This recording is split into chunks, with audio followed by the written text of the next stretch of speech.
Join forces.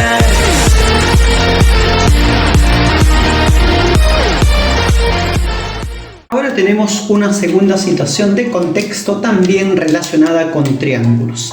Dice, 4 niños se encuentran ubicados en los puntos A, B, C y D, tal como se muestra en la gráfica.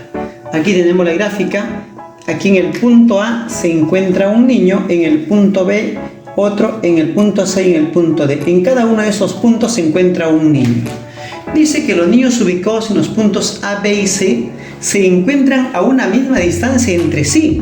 Los niños ubicados en los puntos A, B y C se encuentran a una misma distancia entre sí. Eso implica que la distancia de A a B es la misma que de B a C y es la misma que de A a C. Entonces, estas tres distancias van a ser congruentes. Significa que la distancia de A a B, de B a C y de A a C es la misma. Entonces ahí tenemos un triángulo que tiene sus tres lados congruentes. Bien, luego nos dice la distancia entre A y B es la misma que entre A y D.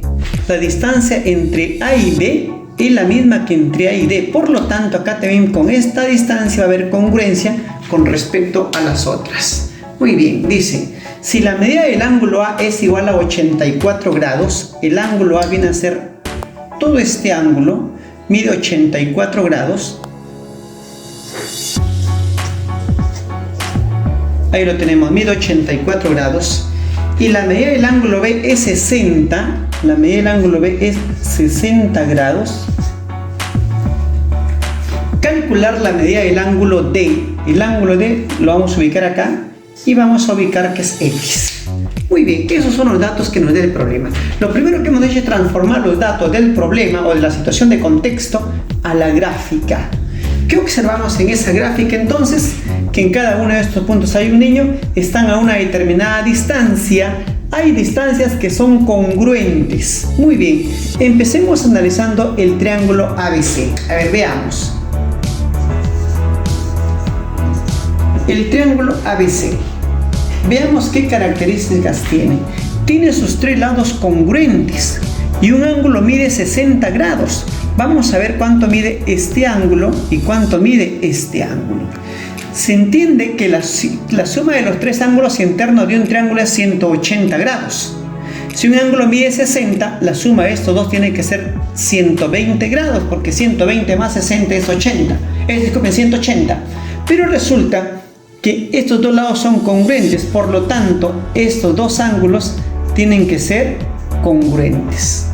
Entonces, la única posibilidad es que cada uno de ellos mida 60 grados. ¿Qué tenemos entonces? Un triángulo equilátero. El triángulo ABC es un triángulo equilátero.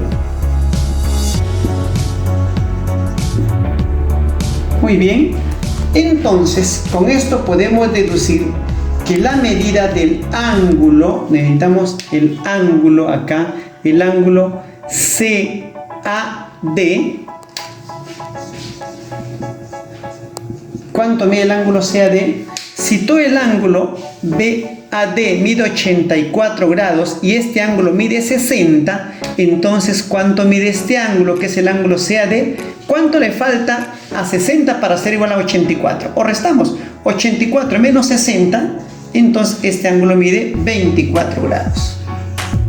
24 grados. Muy bien. Ahora sí, analicemos, hasta ahí tenemos algunos datos que hemos deducido. Ahora analicemos el ángulo, el triángulo DAC.